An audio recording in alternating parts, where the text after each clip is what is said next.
জুলাই অভ্যুত্থানে নেতৃত্বদানকারী প্ল্যাটফর্ম বৈষম্য বিরোধী ছাত্র আন্দোলনের সব কার্যক্রম থেকে সরে যাওয়ার ঘোষণা দিয়েছেন সংগঠনটির মুখপাত্র উমামা ফাতেমা।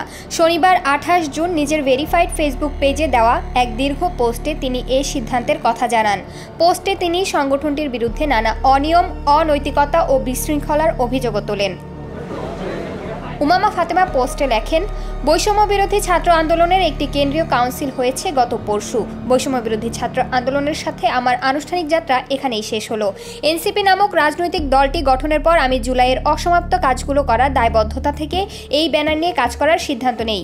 কিন্তু দলীয় লেজুর ও প্রেসক্রিপশনের বাইরে এই ব্যানারটি স্বাধীনভাবে কাজ করলে অনেকের রাজনৈতিক ভবিষ্যৎ হুমকির মুখে পড়ত। তাই আমার উপর অনলাইন অফলাইনে ভয়াবহ চাপ সৃষ্টি করা হয় যাতে আমি এই ব্যানার নিয়ে কাজ না করি। আমি পুরো বিষয়টাকে চ্যালেঞ্জ হিসেবে নিয়েই একটা গুডউইল থেকে ব্যানারকে সচল রাখার চেষ্টা করেছিলাম। পরবর্তী পরিস্থিতি নিয়ে আমার আলাদা করে বলার কিছু নেই। যে মানুষগুলোর সাথে আমি পাশে দাঁড়িয়ে মিটিং করছি, মিছিল করছি, তারাই পরিকল্পিতভাবে জুনিয়রদের দিয়ে আমার বিরুদ্ধে স্মিয়ার ক্যাম্পেইন চালায়। এই সোকল সহযোদ্ধারা মানুষকে টিস্যু পেপারের মতো ব্যবহার করে, প্রযোজনা শেষ হলে ছুঁড়ে ফেলতে এক মুহূর্তও লাগে না। আমি মার্চ-এপ্রিল মাসে এই প্ল্যাটফর্ম নিয়ে কাজ করতে গিয়ে দেখছি পোকার মতো ভিতর থেকে প্ল্যাটফর্মকে সুবিধাবাদীরা খেয়ে ফেলেছে। হ্যাঁ, আমি বলবো বিভিন্ন শাখা কমিটিতে অনেক গুডউইলের মানুষ ছিল যারা পরিবর্তনের স্বপ্ন নিয়ে কমিটিতে আসছিল, চেষ্টা করছে কাজ করার, কিন্তু তারাও এই সুবিধাবাদীদের কাছে জায়গা করতে পারেনি। জুলাই অভ্যুত্থানের মতো এত বড় ইভেন্ট দেখার পর চোখের সামনে সবকিছু ভেঙে পড়তে দেখাটা অনেক অনেক কঠিন। পরবর্তীতে আমার বন্ধু শুভানুধ্যায়ীদের সাথে পরামর্শ করে এই ব্যানার থেকে নিজেকে সরিয়ে নেওয়ার সিদ্ধান্ত নেই।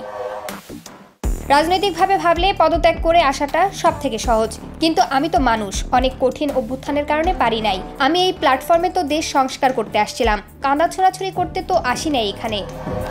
মুখপাত্র হিসেবে বৈষম্য বিরোধী পেজের অ্যাক্সেস থাকার কথা উমামা ফাতেমার কাছে থাকলেও সেই সুযোগ পাননি বলে অভিযোগ করেন তিনি। পোস্টে কাউন্সিলের ভোট দিতে যাওয়ার বিষয়টিও স্পষ্ট করেন তিনি।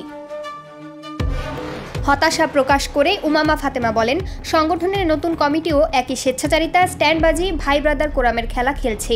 এখন বোধ করি এই প্ল্যাটফর্মের ভবিষ্যৎ অন্ধকার।